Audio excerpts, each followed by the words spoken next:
order with adoption of the agenda. Someone want to make that motion for me? Councillor Palmer, Councillor Charlotte, all in favor? Motion's carried. Thank you. Adoption of the minutes of the Committee of the Whole meeting of June 9th, 2022. Councillor Rind, Councillor Elliott, all in favor? Motion's carried. Thank you. Any business arising from the June 9th minutes? Seeing none, I am going to go right on to staff reports. 9A, Information Technology Systems Update. So presentation, Mr. Wilson, we'll leave it to you. Okay, I take it you all have my PowerPoint up there on your screen? Yes, thank you. Great. Okay, well, thanks for having me, Your Worship. I'm always pleased to speak to council, and I was given pretty broad terms of what I was going to be presenting on right here. And I have to admit, I started off with a slide deck that was a good deal longer than this. And once I did my read through it, my practice run, I realized that you'd probably all be asleep by the time I got about 50% through. But I think this deck is really going to get the point across here at a simple level. But I am pretty prone to go into excessive detail if I get too close on a slide. So I'll try and not do that. So Okay. Jumping right in, a little bit of presentation summary. I'm going to go over the background, the IT department, some of the effective modern productivity, the things that have happened recently that have affected IT and particularly the city of Revelstoke. I'm going to talk about current technology, and then the real fun part is future technology, a little bit of where I see things going in local government and technology and where we're going to head. So about the IT department, responsible for the implementation and maintenance of IT assets in the city. So the city of Revelstoke, you might not realize just how big it's gotten, but literally runs on thousands of lines of code per hour. And I don't mean just the day-to-day things such as spreadsheets and what we're doing right now, which is certainly a lot of IT, but the garbage truck driving down the road has an engine control module that is maintained by mechanics who have a laptop, who have software that needs to be updated. Pretty much every local government service there is nowadays, great departure from when I started, you can find lines of code running on it. Every line of code needs to be maintained, can potentially go south, needs to be updated, and is also potentially a security vulnerability. So IT presently consists of 3 people: help desk technician, an information systems technician, and a senior IT analyst, just the 3 of us. And moving along, the effective modern productivity. So more and more technology, more and more code, more and more computers inside more and more things, more and more parts of our lives, IT gets busier. And you can see in the chart right here, this is actually comes from our Salesforce ticketing system. And we can see here that, well, for example, this council started in 2018. I closed 674 tickets. And 2021, we closed 2,356. And we've actually leveled off, I figure, a little bit in 2022. That's just an interpolated estimate to about 2,415. So a lot more, IT's gotten a lot busier, a lot more involved, and it has happened pretty recently. I could start indulging in speculation as to why that is, and I'm happy to do so, but we'll get further into the deck here. So the cloud shift has made technology more available. The cloud has been an amazing thing. We don't have to worry about hardware nearly as much anymore. Offers opportunities to boost productivity without really having to put too much hardware in the field. The pandemic has made many of those opportunities an imperative. I can remember, and I'm sure you all can remember, the idea of a virtual meeting was almost kind of utopian, and now it's mandatory. You know, you have to have virtual meetings. You have to have all this infrastructure in place to accommodate this. And IT is a critical utility. In presentations past, I would always make predictions that IT is becoming a critical utility. That's past. We're a critical utility. IT goes down right now. There's not many local government services that are going to work right. So I'm going to take you on a tour of our main systems. Now, this isn't an exhaustive list of all of our software, but I'm going to go over the high level here to get you an idea of just what we use in our day-to-day here in the city of Revelstoke, and where we spend our efforts and our money. The first one and the most important one, and this slide is predominantly the major front-end stuff. So this is the software that is shared among all departments in the city of Revelstoke, or more than one department. And this is the key stuff that everyone uses, the interdepartmental stuff. First and foremost, Microsoft 365, Cloud Suite, your Office, your Windows licenses, and getting into telecommunications. And they're also, believe it or not, Microsoft has become a major security company. So they're a key part of our security thing. Probably a lot of productivity depends on Microsoft 365 running effectively every day, all day. In the thousands of dollars per hour, probably more, like maybe, I'm not sure how much it costs to run the city of Revelstoke, but if that's down, everyone's down. Salesforce, customer relationship management thing, provides general corporate services for IT and GIS. GIS, I believe, uses it for their work orders. We use it for not only work orders, we use it for budgeting, statistics, asset management, all kinds of stuff. Very, very powerful tool. Adobe Suites provide users with Adobe Acrobat and cloud services. Adobe takes all the paper stuff that we used to do for the pandemic, pre-pandemic, and puts it on the computer. Again, very effective suite. Bitwarden is something we use for secure storage of passwords, sharing of confidential credentials, etc., like that.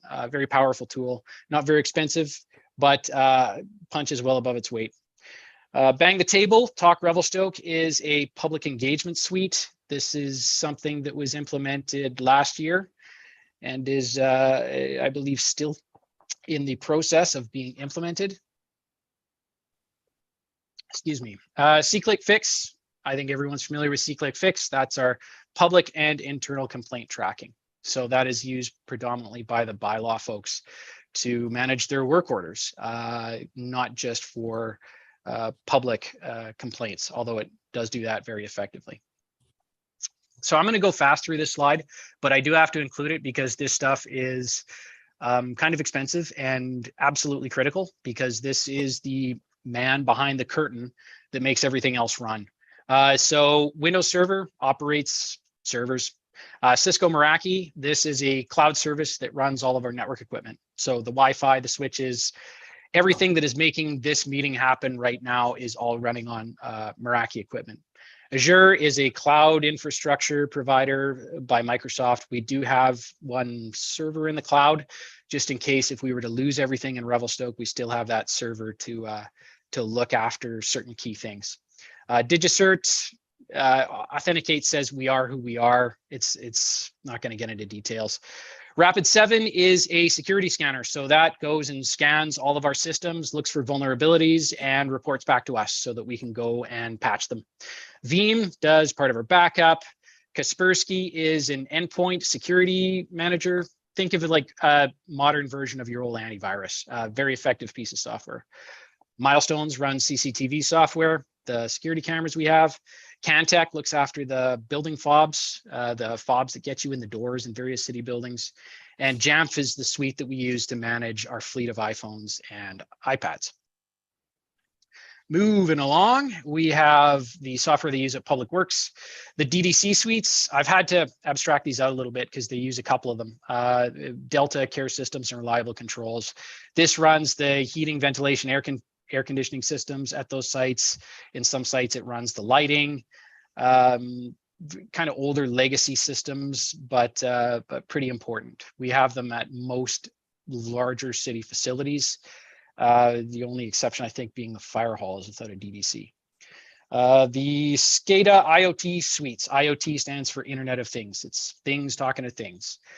Controls critical infrastructure. So all the fancy stuff at the Greeley Water Treatment Plant, all of our lift stations, pressure switches, various things like that. Those all are more and more involved with IT. And we've got a few suites, Wonderware and ClearScada. Those are the really important stuff right there, the SCADA and IoT. The SimCom fueling. So we have a gas station at the Public Works yard that provides fueling for city vehicles. This takes your fob and does all the accounting to make sure that we know how much gas was put in what unit by what operator. MP Web. Now, this is an interesting piece of software. This manages the work and the equipment fleet in the mechanic shop. And credit should go to the mechanics. They use this thing every day, all day, and they are quite religious about keeping it updated and using it to manage their fleet of equipment. We actually got this as part of a greenhouse gas initiative back in the day.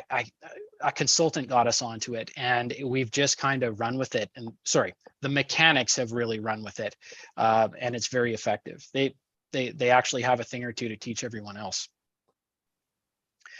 So the software and engineering, they have three broad suites here. The first is Bonfire, which is a procurement suite.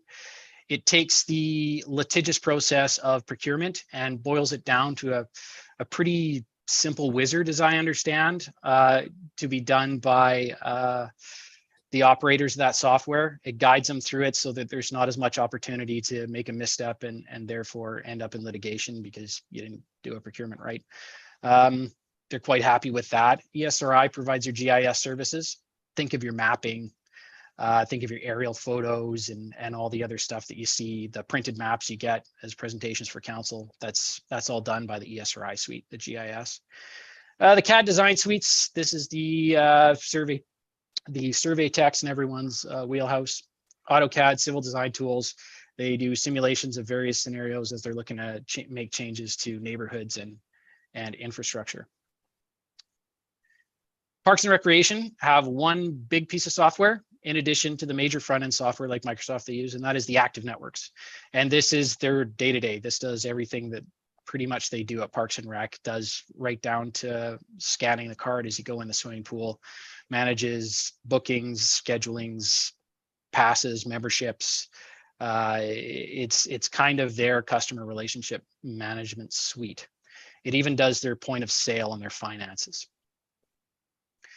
Corporate administration, three big suites here. Civic Plus, which runs the website, revelstoke.ca. Diligent runs the corporate services for council and the legislative apparatus. Agenda Notes, iCompass are synonyms for this. It's been bought and sold a few times since I've worked for the city of Revelstoke, but it's what provides you your agendas and everything like that for council and what publishes them online. And last for administration is Zoom, which obviously we're using right here. I put it as an administration thing because mostly internally we use Microsoft Teams, but Zoom is still, in my humble opinion, the most effective for providing services to the public when it comes to virtual meetings and streaming. We've tried getting Teams to do the things that Zoom does, and they're just not there. Current tech for finance. So finance, most IT departments and local governments, and this is where I get kind of pedantic, they grow out of finance because finance was the first to have computers because they have the biggest need for them. They're doing computations. So Questica is a piece of software that predominantly the director of finance uses. It's budgeting software. And next is Avanti, which is our payroll suite. Everyone's got to have a payroll suite. Avanti is ours. Caseware is financial statement software. So think of this as a marriage between Excel and Adobe Acrobat. So you have your big fancy formatted financial statements, and you find something and you need to change a number. But if you did it in Word, you'd have to change that number in like 50 pages of financial statements. In Caseware, you change it in their table of numbers and it ripples all the way through, and your financial statements stay nice and formatted and beautiful, but the numbers are correct. It's an accountant suite. And the primary software and the oldest system you're going to find in any local government is Diamond, which Diamond GP is what they prefer. It's the primary financial software and property taxation suite. So it does our general ledger, our accounts payable, our accounts receivable, obviously property taxation and a little bit of property management. We also do a few other things with those. I believe we're doing animal licensing with them. And yeah, like I say, it's one of the bigger, older pieces of software that we have. Takes years to implement something that big, but they're very, very important. And the fire department. So they have two pieces of corporate software. The first is FP2, stands for Fire Pro 2. It's been rebranded, obviously, but this is a fire department management suite. So it keeps track of their training records, their equipment inventory, calls, pre-incident plans, those various things that you need to manage on a day-to-day basis on a fire department. And the second one is FDM. And this is a bit misleading because FDM, we don't actually own this software. We have use of some FDM through Surrey Fire Dispatch. So we use FDM for, as I understand this, fire dispatch services predominantly, and then everything else they use FP2. So that's how those guys work. So that's a basic rundown of our major software. I would probably say take note of what is not shown in the inventory. There are a few departments that I did not mention in those previous slides, and that is because they don't have corporate software. And you may say that, you know, well, then we save the cost of the corporate software. Well, I'm here to tell you that the cost of not having corporate software is paid for in hours of inefficiency trying to run a department off of either paper or spreadsheets. Excel and spreadsheets and everything like that, they're going to get you so far. But corporate software is really what's effective at running departments. Some of those departments I didn't mention who don't have corporate software, there may be opportunities to improve productivity. They have somewhere to grow. And this is my plug for a customer relationship management suite. So a CRM, as these are called, is like a database of customers that you use. I mean, it's right in the title. Use to manage your relationship with the customer. This comes from the private sector. Public sectors are only slowly starting to take this up. And they usually start off as sales suites, ways of managing your customers who you're trying to sell things to. But we are missing a great opportunity to improve service levels with the customer relationship suite, where we can keep, say a customer comes up with an issue, gets typed into that customer relationship management suite. And then 6 months later, the person who dealt with the customer originally is gone, forgets the history, whatever. You pull it up in the customer relationship management suite, and you have all the history of what's gone on there. And you can use this to manage building permits. You can use it to manage bylaw complaints, et cetera, et cetera, et cetera. A way of kind of becoming more interdepartmental in terms of how we deal with our customers. That is the point of a CRM. These have blossomed out of the pandemic to the point they're annoying because salespeople never lose track of you these days. No matter how much you lose their numbers, their CRMs are always going to single you out as someone you should call back. We do use CRMs in a limited capacity in a few departments. IT is one of them. Bylaw, kind of, if you squint, is using one. Parks and Rec is using one.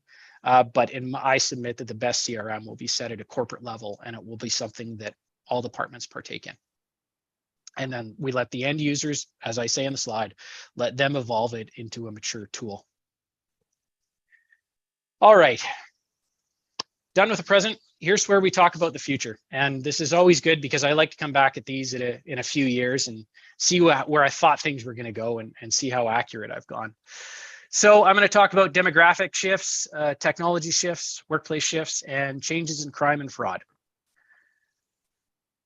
So public demographic change.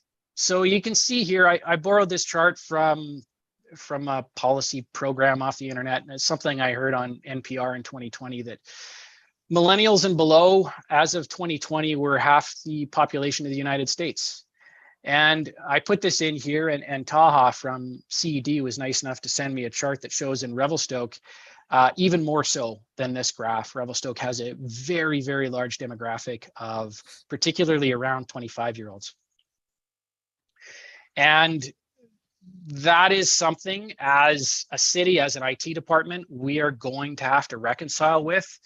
Millennials are going to be represented at all levels of the city of Revelstoke, from council millennials and Gen Zs, from council down to staff, right down to our voters. We're going to have to tailor our services to suit their needs, because those are our customers, a large part of it. That's my thing on future generations. The next thing is future tech. So RPAS, remotely piloted aircraft systems. I'm using the Transport Canada language there. So particularly, not really since the Ukraine war, but lately the usefulness of drones has matured. They used to be kind of a cute toy, and now there's some pretty valuable things you can do with a drone that would have been previously quite expensive to do the old way. If you think of, not to get too pedantic, the way we used to get aerial photos is we'd have someone fly an airplane back and forth over Revelstoke. And oftentimes it would take us 3 to 5 years to get an aerial photo. And it was always very expensive. You certainly didn't do aerial photos for specialized projects such as roundabouts or anything like that. Well, with a drone, it's quick and it's cheap and it's easy. And you can pop up a relatively cheap drone, and it takes not even that much training to have this drone fly a pattern around a project and get you an overlay of what's going on there. So lots of applications in geomatics, emergency services. Think of when we've got log jams, various things that go on. We need situation reports at EOC. Drones very useful in those scenarios, I can tell you. Facilities inspections. Just to indulge in one anecdote, my brother got solar panels on his house, and the installer showed up to do the site survey. And my brother has a relatively new house, and he came out all diligent with his plans, and he said, "Hey, I've got plans for the house. Is this useful to you guys?" And the site survey guy said, "Yeah, you know, Mr. Wilson, why don't you just go stand over there and, you know, put your hands in your pocket. We're going to pop the drone up. It's going to LiDAR your house, and we're going to have a complete working 3D model in about 5 minutes time." And in the end, they never bothered with those plans. They had a 3D model of his house in 5 minutes time, because the technology had just gotten there that was feasible. So we are going to have people wanting to use drones in the city of Revelstoke, but up comes all the problems. Transport Canada has very rigorous requirements around licensing of drone pilots, questions of policy, where do we use them, when do we use them, privacy, operator training, equipment maintenance, insurance, all that stuff is going to have to be addressed before we really fly our first drone. But I do predict it's coming. It's a missing productivity tool. Security, crime and fraud. So, boy, we spend a lot of time on this these days. This is by necessity. There is, like the slide says, more and more wrongdoing, internal and external, now seems to take place on IT systems because it's easy, and there are now financial incentives to do so. The auditors, our financial auditors and our insurers, come to us every year with ever more stringent requirements. In my view, their requirements are a little light. They could be asking for a lot more, but they're trying to give smaller municipalities a chance to catch up. But every year, and particularly last year, they came to us with some really serious review requirements that took a decent amount of time. So IT will need to spend resources on that going forward. So the big reason why cybersecurity has become so much more of a problem recently is cryptocurrency. So cryptocurrency has created a whole suite of softwares that aren't even really hard for the hackers to use to attack our systems, very quickly get their ransom, get it untraceable and out of the country, and evade prosecution very quickly. It is far higher payoff than conventional physical crime, and the risk is very, very low. A lot of these tools, they come published in suites where you do a scan of someone's network and click a button and it runs whatever the latest exploit is, and you can lock out their system and exploit or commit extortion against someone very easily. And make no mistake, the city of Revelstoke well, lately it's not been so bad, but we do get targeted. Absolutely. We get phishing attacks all the time. We get phishing attacks lately, I would say weekly, but for a while we were getting them more than that.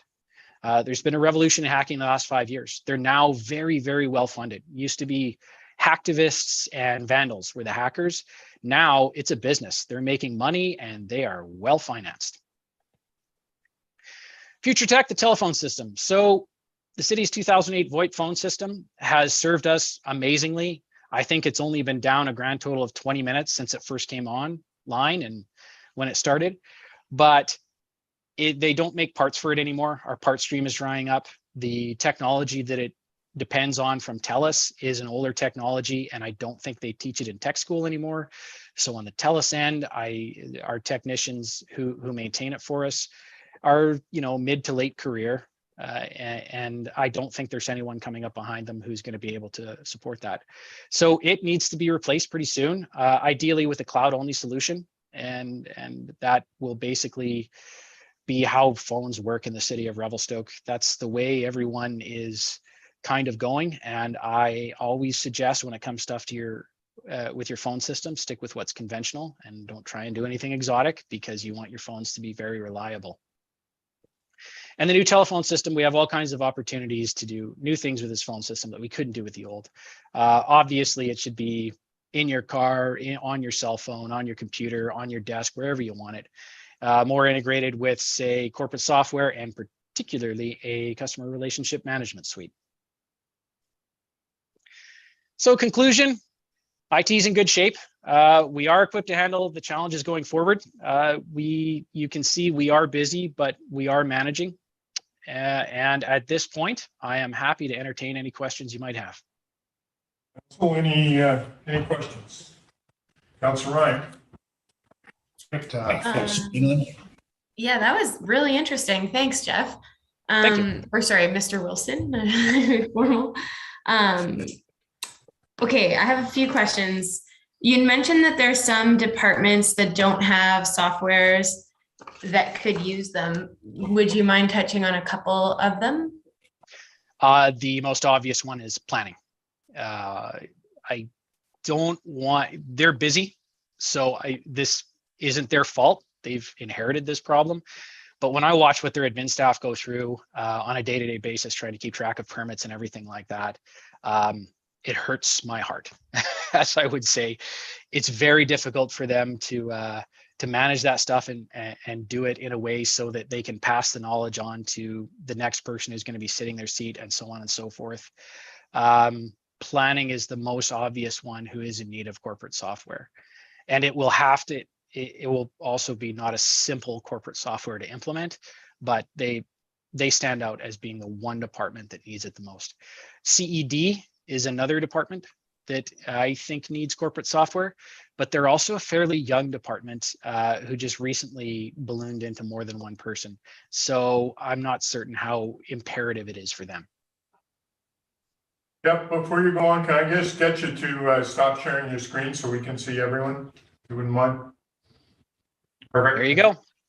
And can I ask a follow-up? Yes.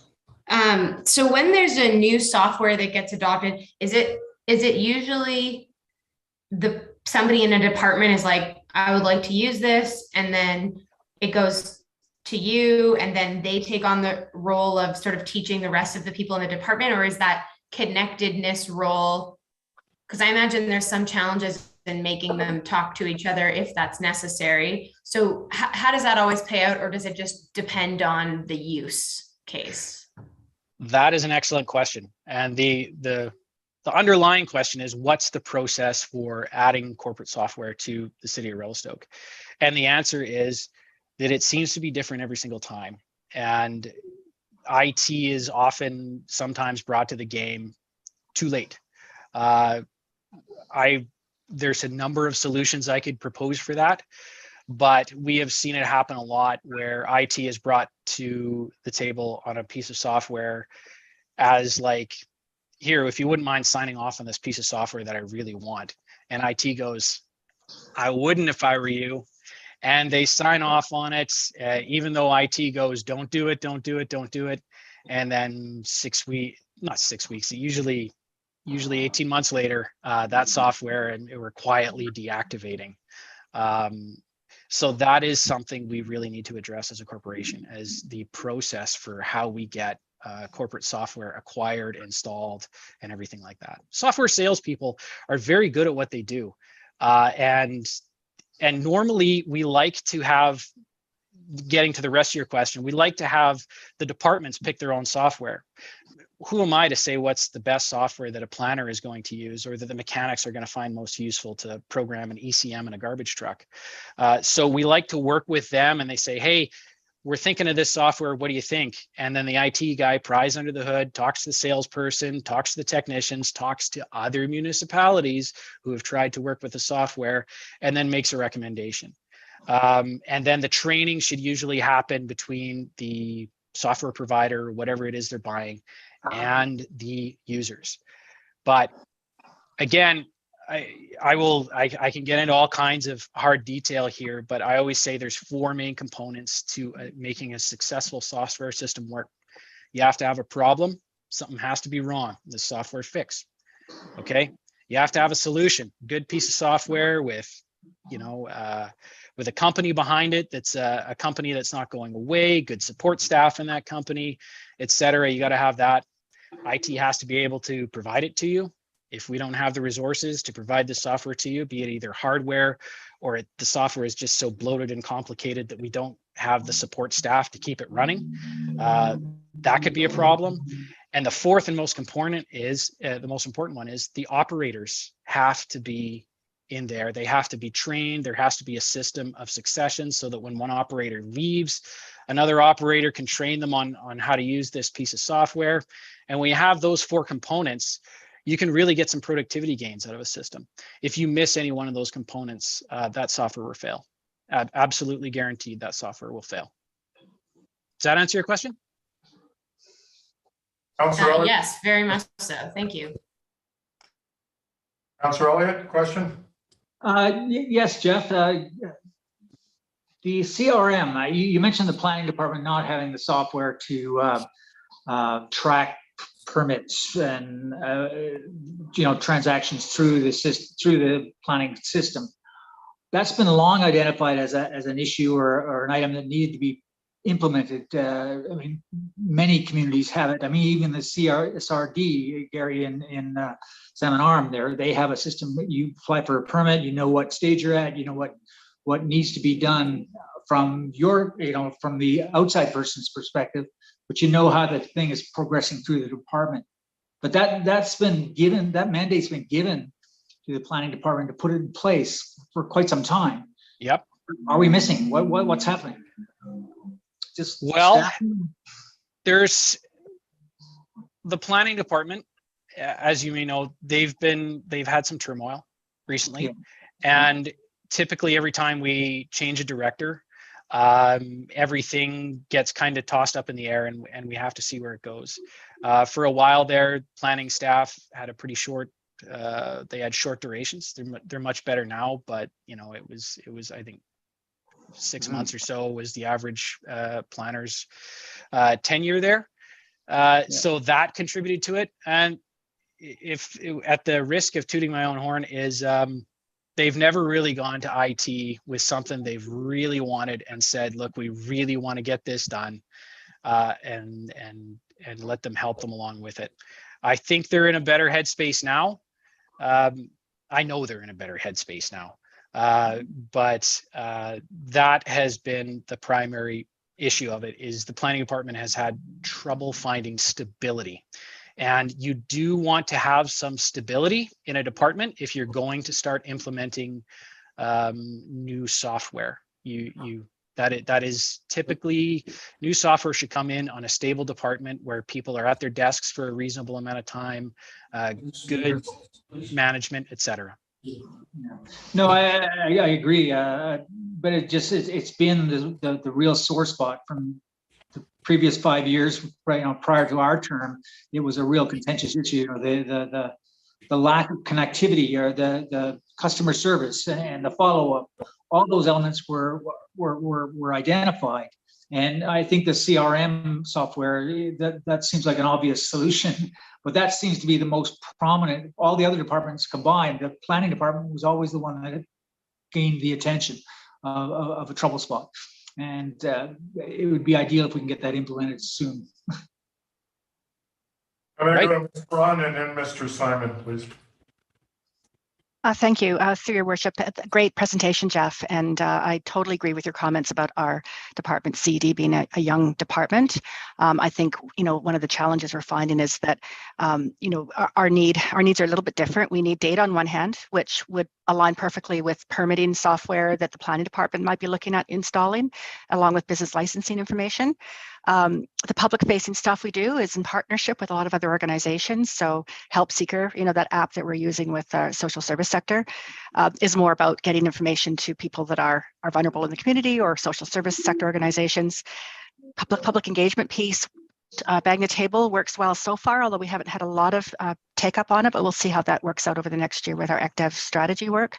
The one thing that's tricky is CRM. I love the idea of a corporate CRM, to help us manage our business relationships. Having said that, because we have this regional broader responsibility, we have already partnered with the Chamber and Community Futures on a fairly simple CRM that is the one used by the BC Economic Development Association that we all contribute to, and we have privacy, things we can set up so that we're not necessarily privy to who's a Chamber member or who has a CF loan.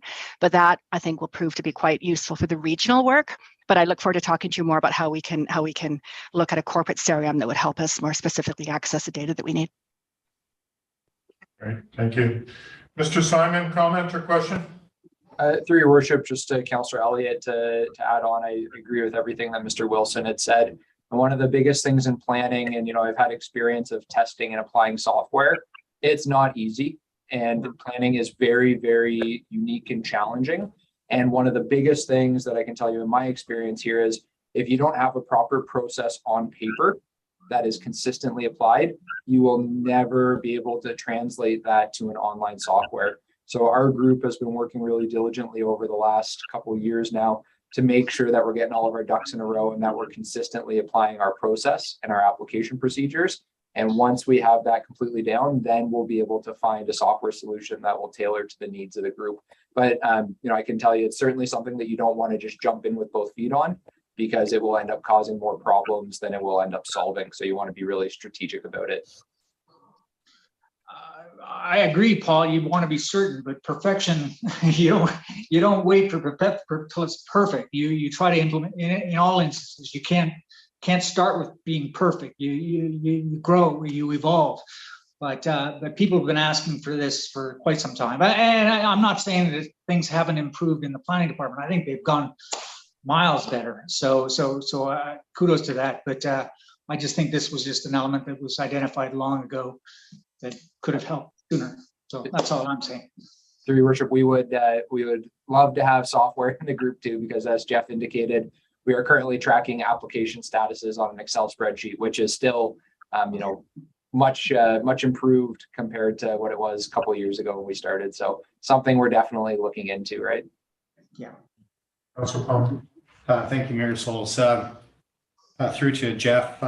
Thank you, Jeff. An amazing presentation. I remember coming to Revelstoke some 13 years ago, and the director of the finance at the time said, "Well, we've got this wonder kid. We're so lucky to have this wonder kid by the name of Jeff Wilson."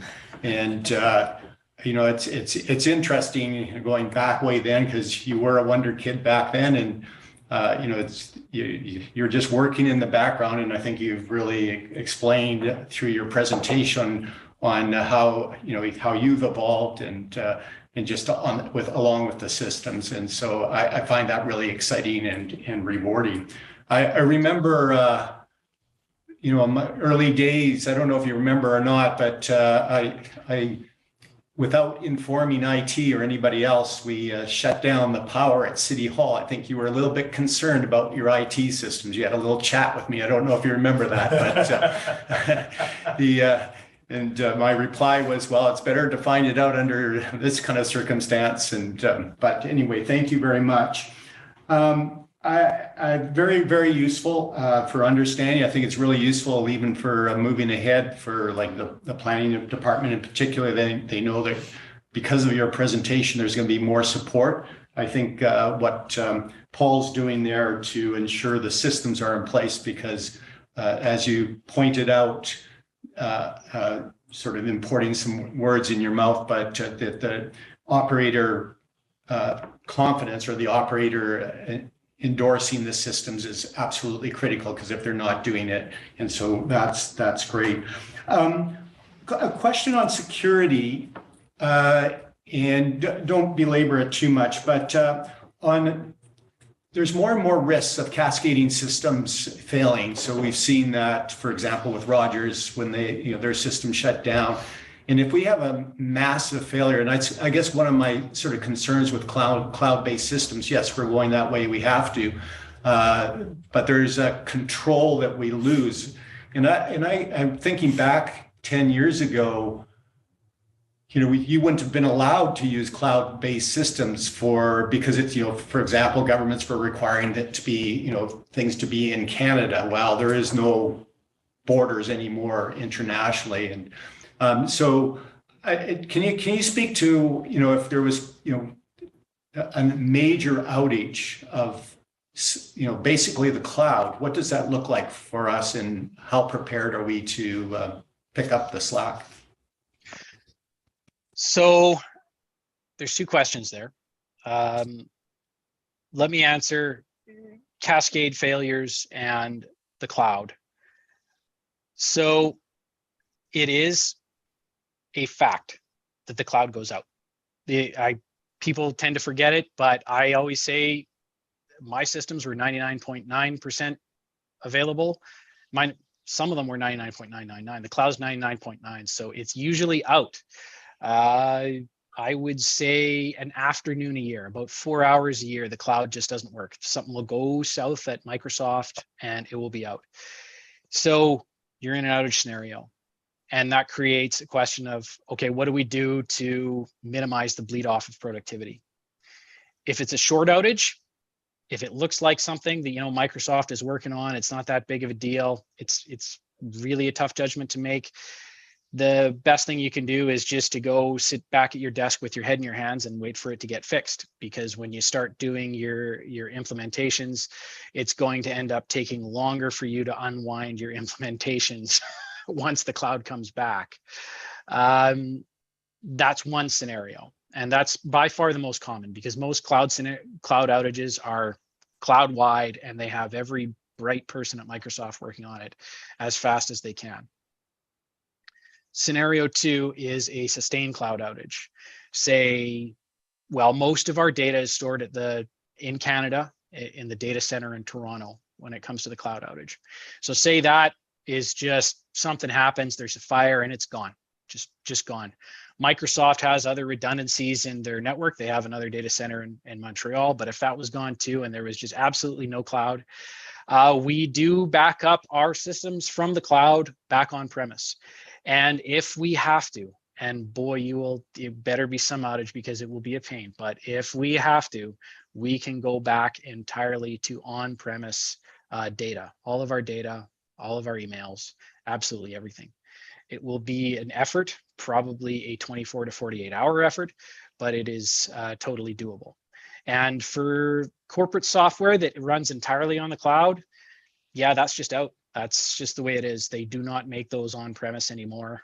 The research and development has not gone into the on-premise stuff. It's all gone into on-cloud. So those are going to have to wait for the cloud to come back. But in terms of our data and all the other things, that stuff, we have the ability to operate offline. Does that answer your question? Yeah, absolutely. Thank you. And one more thing. This wonder child is 40 this year. So. Right. Councillor Charlotte.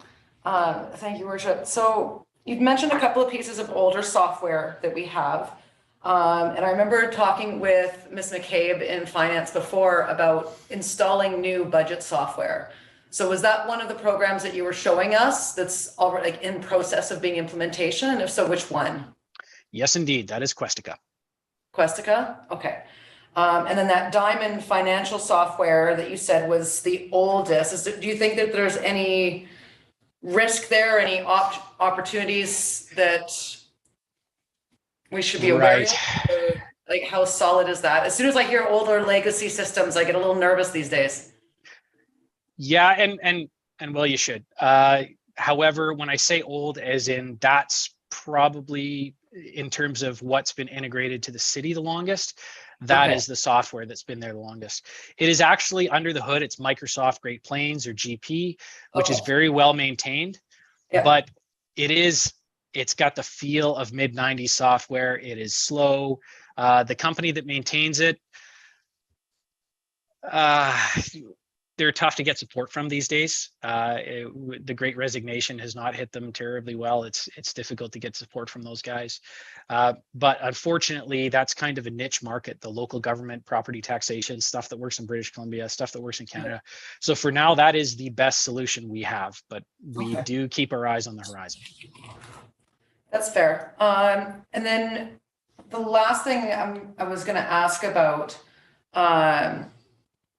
when it comes to integration, you were talking about the CRM and the idea of a new telephone system and something that would integrate all together so that the tools all work appropriately, especially if we have a few departments that work with service provision to residents that might be looking for corporate software. So are there, like, I imagine the municipal market is not a huge market for software development, but there is a little bit, and whether or not that can be modified from another CRM like Salesforce that can handle all of those different pieces. Because when Ms. Braun is talking about data management between other organizations and privacy rules, it's definitely something that I've been considering and looking at. And this is something that I've been asking about before as well. As we start evolving, we start seeing this switch to more cloud-based technology and using more technology in what we do, is where does council's role fit into that?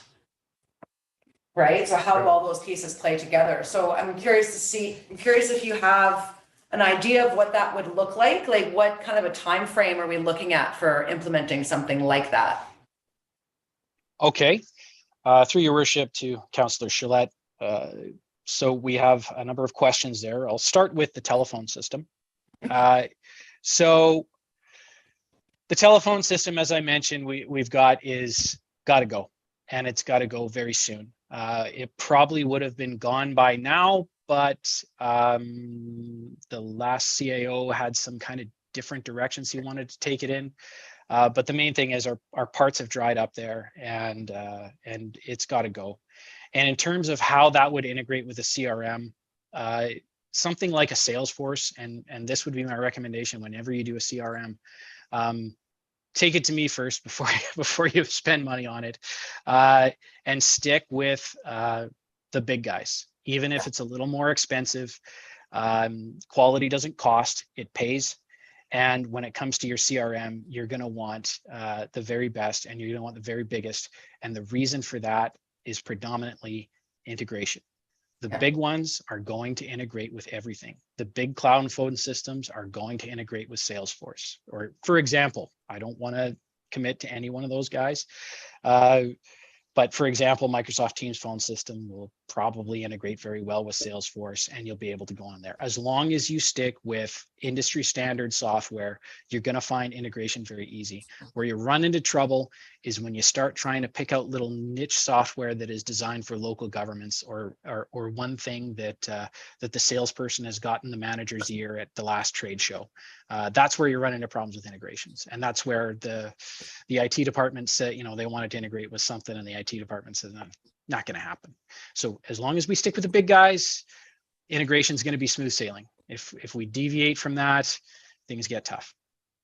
That answer your question? Partially. I'm curious for timelines and budgets so that we know that the resourcing isn't put in place for this kind of work over the next 5 years.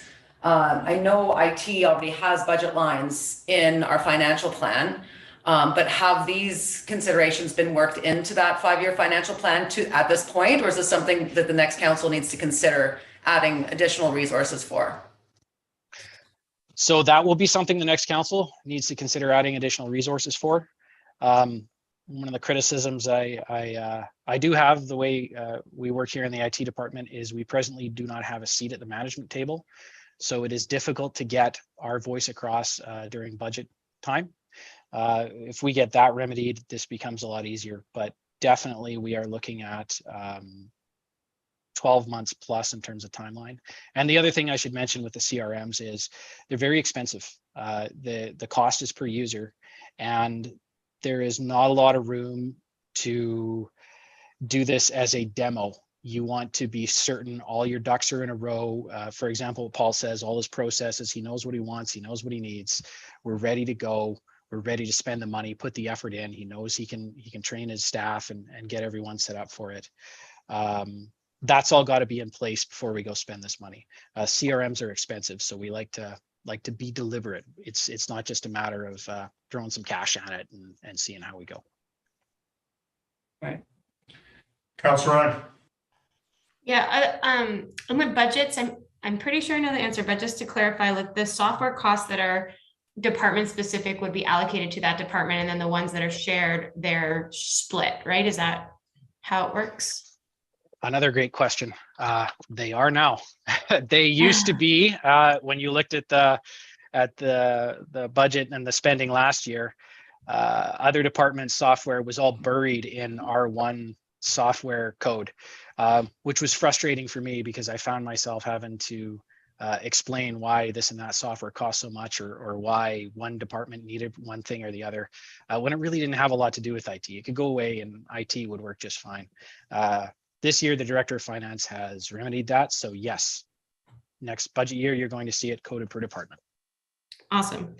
And then I also was curious about like who, or is there somebody that oversees like the usage of the various different softwares? Because I imagine there's some cases where there's lots of services or whatever features offered in a software, and like only really 5% of them are being used. I mean, I feel like that happens all the time, and fair enough. But then is there somebody that's looking at like, oh yeah, there's unused licenses, or there's this actually isn't being used very much, or is that the person who asked for that software's responsibility, or is that centralized under IT? That is centralized under IT. That is something we do, again, to the best of our ability. When it comes to some of the more esoteric software that you may find, say, with the water utilities, it can be tough to tell if one particular piece of software on the SCADA technician's laptop is being used to calibrate the retro encabulator at the Greeley water treatment plant. But when it comes to the big ones, I would say Microsoft 365, definitely. We keep an eye on it weekly, and Adobe is another one we watch very closely. All those big ones, IT is always in there. And we do go, and if there's software where managers have been sold the idea, oh yeah, no, this is going to be great, something like that, and we start to notice that it's just not used, they're not calling us for the final deployment or something like that, we do quietly knock on the door and say, are we switching this off now? And we switch it off. Okay, so cool. That's us. Yeah, awesome. And then just have a couple more.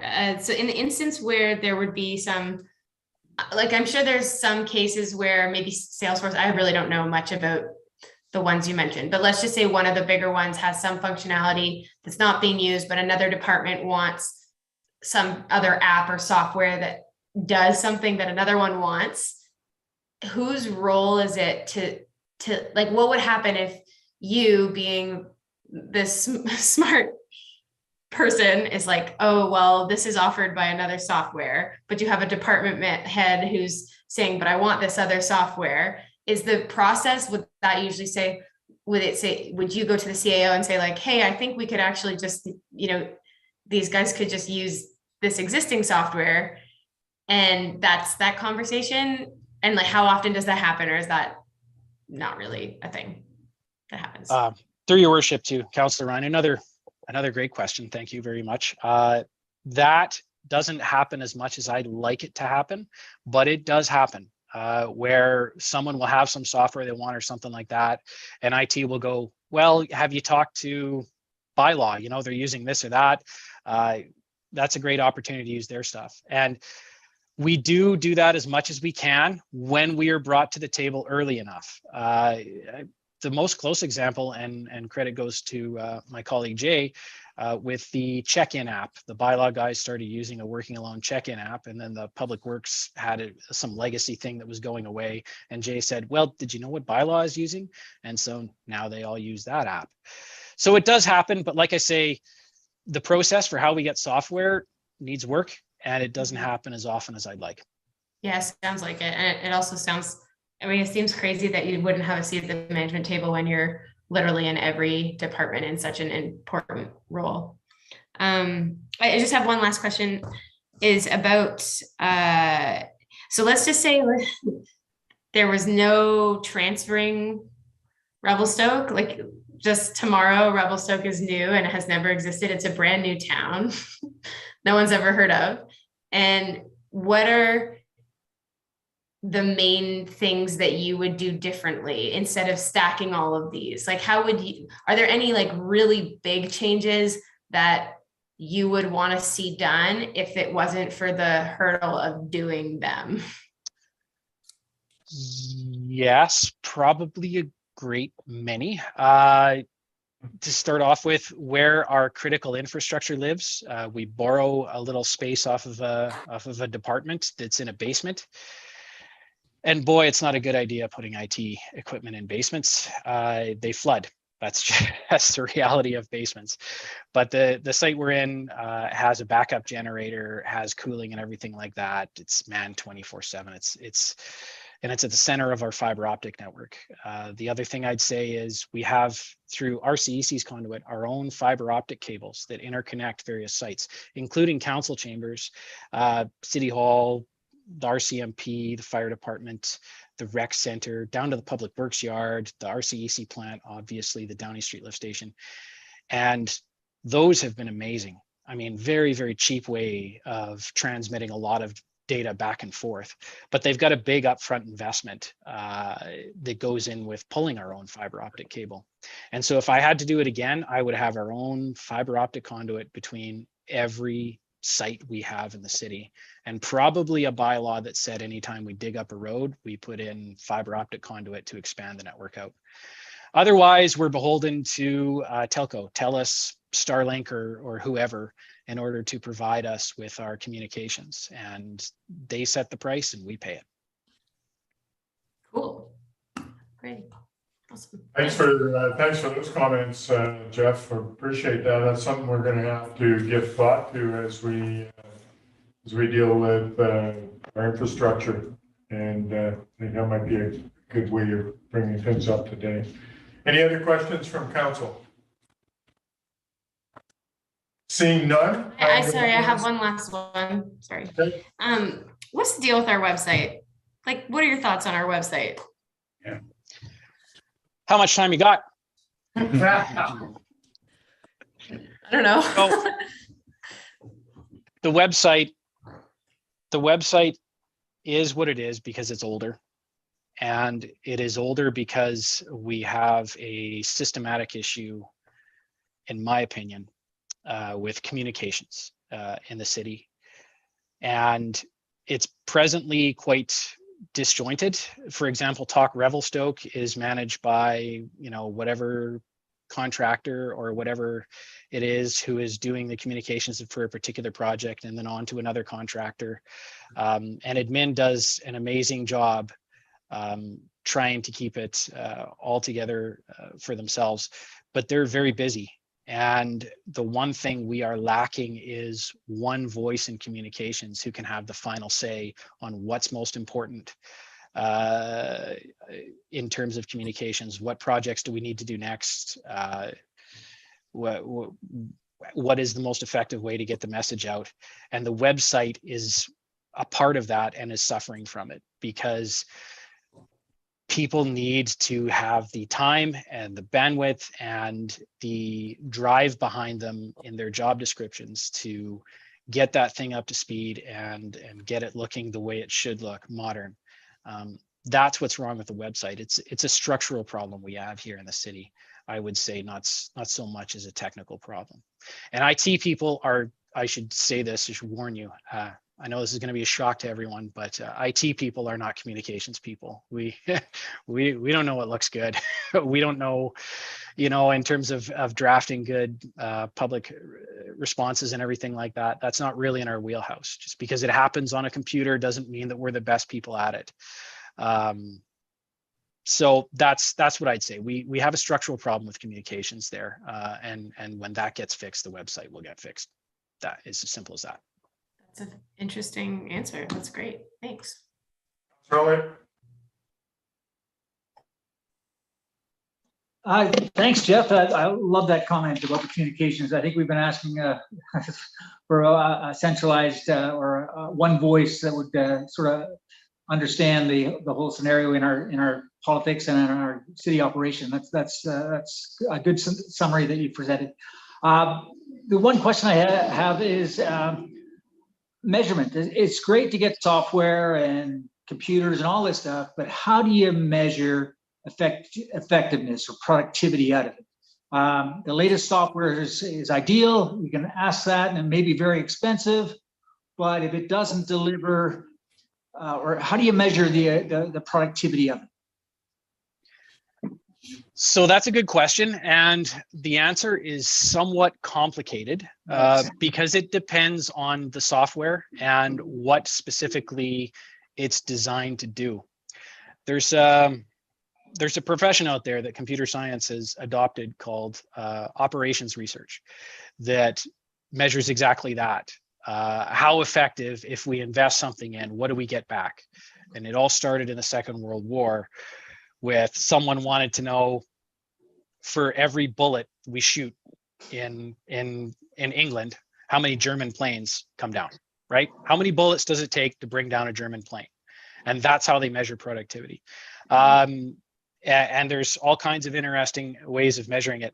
But the easiest one would come out of the end of a CRM. For example, in the IT department, I can see how many, you saw the chart, I can see how many work orders we close per year. And I can also see, doing some other math, I can see how many work orders we close per hour.